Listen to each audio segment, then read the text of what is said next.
j'espère que vous allez bien. Bienvenue dans le deuxième épisode où je résous vos problèmes. J'ai reçu un vocal que je trouve extrêmement intéressant. Je pense que ça peut toutes nous aider parce que pour moi on est toutes concernées par ce sujet. Donc sans plus attendre, je vous fais écouter le vocal et on en discute. Du coup, je voulais un peu savoir comment tu arrives à gérer,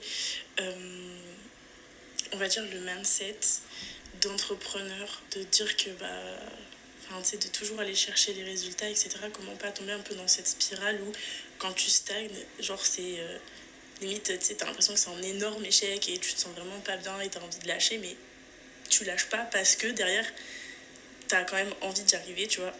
Et comment tu fais pour te sentir bien, entre guillemets, tout le temps, tu sais, que ce soit très linéaire et te dire que tu vas y arriver et tu vas atteindre tes résultats sans vraiment tomber tout au fond du trou. Ok, c'est un big sujet. J'ai plein de choses à dire parce qu'il y a plein de sujets qu'on doit aborder ici, mais je pense que pour commencer, il faut que je revienne un tout petit peu sur mon histoire pour que vous compreniez, je pense, le cheminement et ce que je vais vous conseiller. Quand je me suis lancée dans l'entrepreneuriat, donc il y a plus de 2 ans, j'ai directement été, parce que ma personnalité est comme ça, j'ai directement été dans l'action, la suraction même, à vouloir chercher que les résultats, comme elle le dit dans son vocal. Je voulais absolument réussir, coûte que coûte. Je surproduisais des actions pour réussir, machin. Et je pense qu'en étant dans cette énergie-là, c'est contre-productif parce que c'est too much. Ce qui s'est passé, vous le savez si vous avez suivi mon histoire, en novembre dernier, ça va bientôt faire 1 an, tout a lâché dans ma life, c'était beaucoup trop.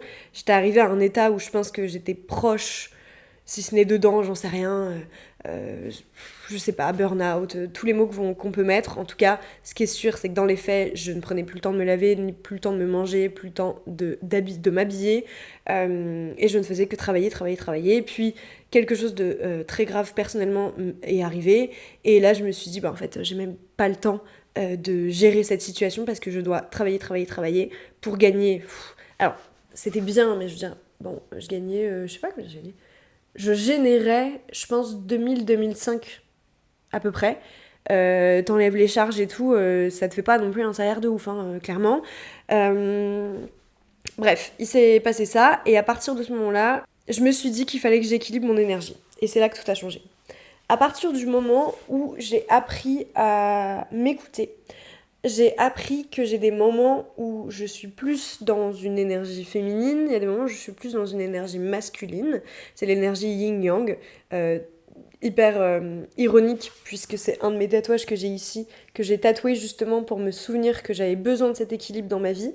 Dans le yin-yang, il y a aussi le soleil et la lune dans mon tatouage, parce que j'ai besoin de ces deux côtés dans ma vie. Je l'ai tatoué et je l'ai oublié, donc comme quoi c'est un peu bête. Mais en gros c'est ça, c'est que à partir du moment où j'ai appris que tu n'es pas uniquement production et productivité, mais tu es aussi une personne qui a des énergies, des sentiments, des émotions, des besoins, des envies. Voilà, à partir du moment où j'ai donné la place à cette partie-là en moi, tout s'est équilibré. Ma vie s'est équilibrée, ma personne s'est équilibrée, mes besoins se sont équilibrés, ma manière de voir la vie s'est équilibrée, et à partir de ce moment-là, j'ai commencé à produire plus de chiffres. Vous en tirez la conclusion que vous voulez, mais plus tu acceptes toutes les parts de toi, mais c'est-à-dire aussi les parts qui ont besoin de se reposer, aussi les parts qui ont besoin d'être créatives, mais pas productives. Bref, il faut que tu apprennes à te connaître au plus profond de toi, et ça rejoint aussi un petit peu le sujet de l'épisode de la semaine dernière qui est dans l'introspection. Plus tu vas accepter ça, plus tu seras à l'aise avec toi-même, avec toutes les parts de toi-même, plus ce sera fluide. Et là, ça va au-delà de ce truc de business, entrepreneuriat et tout, c'est dans ta vie. C'est-à-dire que si t'es pas bien dans ta vie, s'il y a un déséquilibre dans ta personne, forcément, dans ton business, ça se sentira. C'est aussi pour ça que j'ai séparé mon bureau, mon travail et mon chez-moi. Alors on est bien d'accord, il y a aussi le budget qui suit pour pouvoir le faire.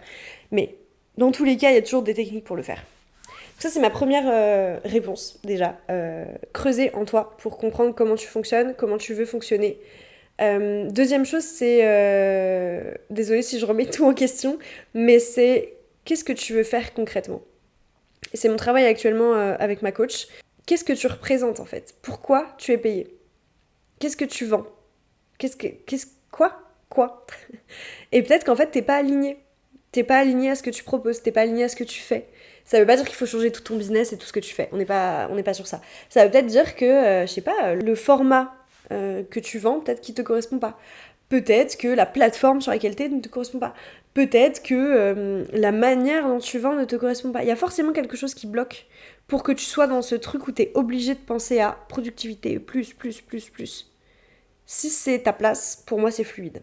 Après, j'ai l'impression que j'ai un discours un peu perché. On est bien d'accord, c'est mon 3e point. Tout le monde a des downs. Tout le monde a des moments où tu te sens comme une merde. Ne croyez pas que je n'en ai pas. Je me sens extrêmement équilibrée, je me sens à ma place, je me sens de mieux en mieux avec moi-même, je me sens fraîche, je me sens en confiance, je me sens à ma place, bien dans mes baskets, tout ce que tu veux, je sens que ce que je fais, ça m'épanouit. Ça veut pas dire qu'il y a des jours où j'ai envie de dire merde à tout le monde. Ça veut pas dire qu'il y a des jours où j'ai envie de rester dans mon lit. Ça arrive très peu, parce que ce que je fais, ça me donne la patate. Ce que je fais, c'est mon moteur. Mais ça arrive parce que, alors déjà, si je m'adresse à des femmes, à des personnes menstruées, déjà, il faut prendre en compte votre cycle. C'est un truc de malade. On a nos cycles, clairement, ça dicte vachement comment on est, ce qu'on a envie de faire. Il y a des moments où tu vas être beaucoup plus productive dans l'énergie masculine, il y a des moments où tu te sens comme une patate molle. Il n'y a pas autre chose à dire. Il y a des moments où tu es extrêmement créative, il y a des moments où ça marche pas, ça se connecte pas dans ta tête. Et plus tu vas accepter ces parts de toi, plus tu vas comprendre comment tu fonctionnes, les moments où tu es productive, les moments où tu dois faire ci, ça, plus tu seras gentil avec toi-même, plus ce sera fluide. Mais il faut que tu acceptes ça. Il faut que tu acceptes qu'il y a des moments où en fait... Tu vois, là, cette semaine, par exemple, au moment où j'enregistre, il y a eu 2 jours où... Alors, ma semaine en ce moment se découpe assez similairement toutes les semaines. Je sais pas si ça se dit. En gros, le lundi, je tourne du contenu. Le mardi, je le monte. Le mercredi et le jeudi, c'est mes jours de rendez-vous, de réunion, de coaching. Et le vendredi, c'est un peu plus freestyle et je fais ce que j'ai envie de faire. Là, par exemple, je suis en train d'enregistrer ce podcast. Mais le mercredi et le jeudi que je viens de passer, là, j'étais incapable d'enregistrer un contenu. C'est-à-dire que jeudi, j'ai eu un petit trou et j'ai eu une idée de contenu. Donc, je l'ai noté. Et je me suis dit, en vrai, là, j'ai 2 heures, genre, autant que j'aille le faire. Mais c'est-à-dire que si je vous avais tourné une vidéo dans cette énergie-là, mais personne n'aurait regardé, personne n'aurait calculé, j'étais imbuvable. Et je le sais, et vraiment, j'accepte. Du coup, vous savez ce que j'ai fait? Je me suis mise dans ce décor, parce que j'adore ce décor, il me donne de l'énergie. Je me suis mise dans ce décor, j'ai pris le plaid, et je me suis allongée avec ma tablette. Je me suis dit, en fait, je vais pas chercher, je suis pas capable. En plus, je fais des journées où mes horaires peuvent vachement fluctuer avec les lives et tout. Donc il y a des soirs où je finis à 21h.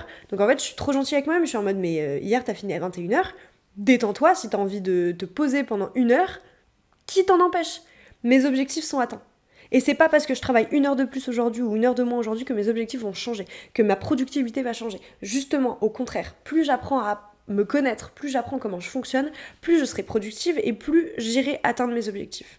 Il y a quand même un 3e point, enfin je crois que je suis au 3e, on s'en fiche. Il y a quand même un truc qui est hyper important, je vous parle en ayant ce recul de me faire accompagner. Jusqu'ici, je m'étais pas fait accompagner sur la partie mindset. Pour moi, je me rends de plus en plus compte là que c'est un sujet énorme. C'est un truc hyper important.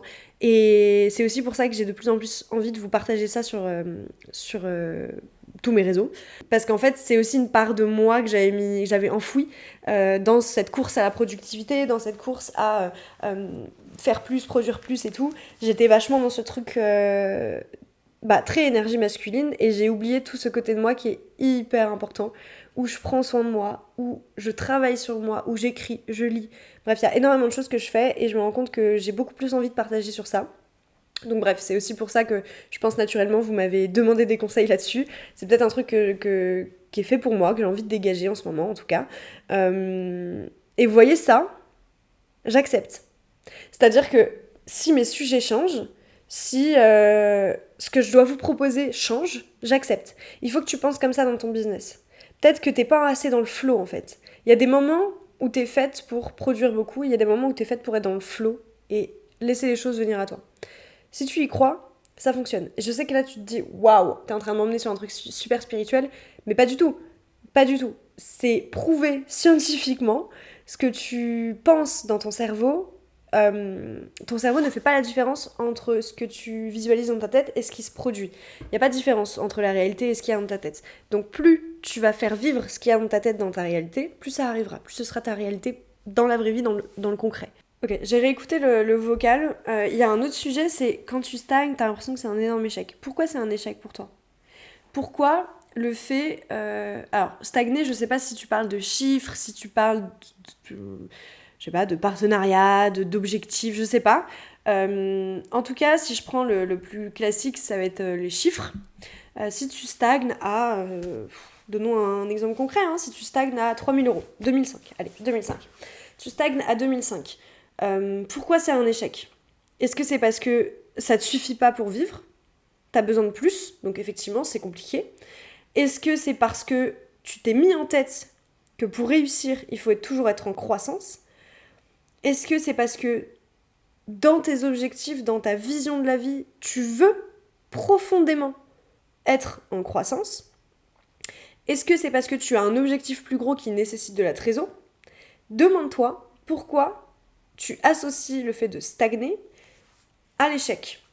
Par exemple, si tu vois, je me dis je stagne, c'est-à-dire que je reste constante à 5 000 euros par mois, pour moi, c'est pas un échec. Mais peut-être que pour toi, c'est un échec. Et c'est ok. Mais il faut juste se demander pourquoi. Parce que c'est là que tu vas pouvoir identifier ce que tu dois faire et ne pas faire. Si c'est un échec parce qu'effectivement, je sais pas, t'as l'objectif d'acheter une maison. Et ça te suffit pas, du coup, tu peux pas mettre assez de côté, donc tu vas pas pouvoir apporter assez d'apport, les banques te font pas confiance, non. Si c'est un truc comme ça, effectivement, je comprends, c'est un échec parce que tu n'arrives pas à atteindre ton objectif qui découle de ça. Donc là, il faut que tu te dises, ok, quel est mon pouvoir ? Quelle est ma valeur ? Qu'est-ce que je peux faire de plus sans tomber dans je peux travailler 10 heures de plus ? C'est pas ça. C'est qu'est-ce que je peux faire de plus ? Est-ce que, par exemple, si tu as un business de service, est-ce que, en plus des services, donc en plus de vendre ton temps, tu ne peux pas proposer un e-book ? Est-ce que tu peux pas proposer des ressources complémentaires qui sont un paiement supplémentaire pour tes clients ? Si tu proposes des produits, est-ce que tu peux pas proposer un upsell. Un upsell, c'est-à-dire, imaginons tu proposes un carnet, tu me vends un carnet, derrière il y a un upsell où tu me proposes un marque-page. Est-ce qu'il n'y a pas quelque chose qui te demande pas beaucoup de temps, d'investissement, qui peut être à rajouter à ce que tu fais ? Si tu vends ta créa de contenu, tu fais de la créa de contenu UGC, ok, tu vends ta vidéo, je sais pas, 200, 250 euros, ok. Comment je peux faire plus ? Est-ce que je peux pas montrer ma valeur, négocier plus en disant voilà, ce que je peux vous proposer c'est 3 vidéos, je vous fais un forfait pour 3 vidéos et genre c'est en mode tu l'imposes tellement que c'est pas trop négociable, tu vois. C'est 3 vidéos ou rien. Donc là tu viens de vendre 3 vidéos. Alors oui, là du coup tu vends plus de temps. Mais tu viens de négocier, si t'es la vidéo à 200, tu te mets à 600, 650 le contrat au lieu de 200. Et toi c'est ce que tu kiffes faire, j'imagine. Il faut que tu réfléchisses intelligemment comment ça peut à la fois correspondre à ce que tu veux dans ta vie. Par exemple, si tu ne veux pas travailler plus, il faut que ça corresponde à ça. Et que ça corresponde à tes objectifs. Mais surtout, la première question, c'est vraiment pourquoi est-ce que dans ma tête, je stagne alors que je gagne déjà tant, alors que je fais déjà tant ? Et le dernier sujet que j'ai envie d'aborder dans cet épisode, c'est ce truc de comment tu fais quand t'as envie d'arrêter, mais que t'arrêtes pas parce que t'as quand même envie d'y arriver. Alors, ce serait mentir que de dire que ça ne m'est jamais traversé l'esprit de vouloir arrêter. Bien sûr que non. Par contre, et j'en reviens toujours au même, je suis désolée, mais par contre, depuis qu'il s'est passé ce qui s'est passé en novembre et que j'ai dit fuck à tout et que je suis repartie de mon pied, depuis ce moment-là, il n'y a pas un moment où j'ai voulu arrêter. Ça ne veut pas dire que ça m'arrivera pas. Pas du tout. Ça veut dire que j'estime que je suis exactement là où je dois être. J'estime que ce que je fais, c'est exactement ce que je dois faire. Aujourd'hui, ça peut changer demain, encore une fois. C'est-à-dire que vu que je suis à ma place et que je dégage cette vibe de je suis à ma place, je suis légitime d'être là, vu que je dégage ça, ça a enlevé toute objection, tu vois. Ça a enlevé toute objection à ma vente, ça a enlevé toute objection aux personnes qui viennent à moi, toute personne qui veut travailler avec moi, j'ai besoin de 3 messages pour qu'elle signe. c'est pas pour me flex, pas du tout. C'est parce que je dégage ce truc de certitude et je suis à ma place. Si j'étais pas exactement à ma place, si j'incarnais pas exactement ce que je dois incarner, ça ne fonctionnerait pas aussi bien. J'aurais plus de mal. Plus tu t'alignes à toi, plus c'est fluide pour toi. C'est vraiment mon meilleur conseil et je sais que c'est compliqué et vraiment, je le répète, je peux faire des épisodes again and again sur ces sujets-là pour que ça vous aide parce que vraiment, pour moi, j'ai arrêté de voir l'entrepreneuriat comme full business et full masculin.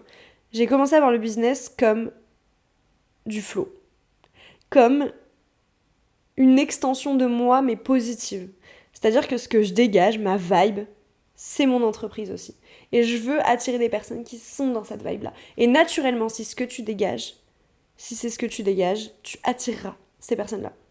Alors, je sais que c'est pas une solution concrète. En même temps, tu m'as dit de parler de mindset, donc je parle de mindset. Pour moi, il n'y a pas de concret. Si ce n'est se reconnecter à ta mission et à ta vision et à tes valeurs. Toutes les fois où j'étais dans mon autre vision et que j'avais ce truc très très très down en mode il faut que j'arrête tout, il faut que je reprenne un taf alimentaire, etc. Toutes ces fois-là, déjà je me le disais à haute voix.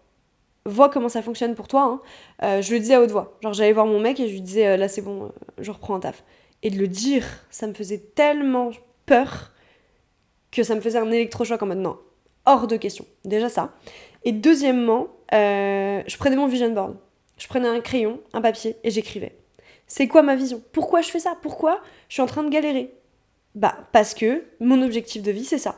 Parce que dans 2 ans, je vais être reconnue pour ça. Parce qu'un jour, je sais pertinemment que les gens me suivront pour ça. Et tu as toutes les ressources sur Internet pour vérifier que ce que je te dis, c'est vrai. Il y a 2 ans, même il y a 1 an, ma vie, c'était pas du tout ça. Et c'est, encore une fois, pas pour flex. C'est pour te dire que... C'est juste pour te prouver, si je peux, que ce que je te dis, ça a réellement fonctionné. J'ai fait une vidéo peut-être il y a 1 an et demi où je suis en mode l'entrepreneuriat c'est super dur en fait, j'y arrive pas. Tu t'en sors toujours.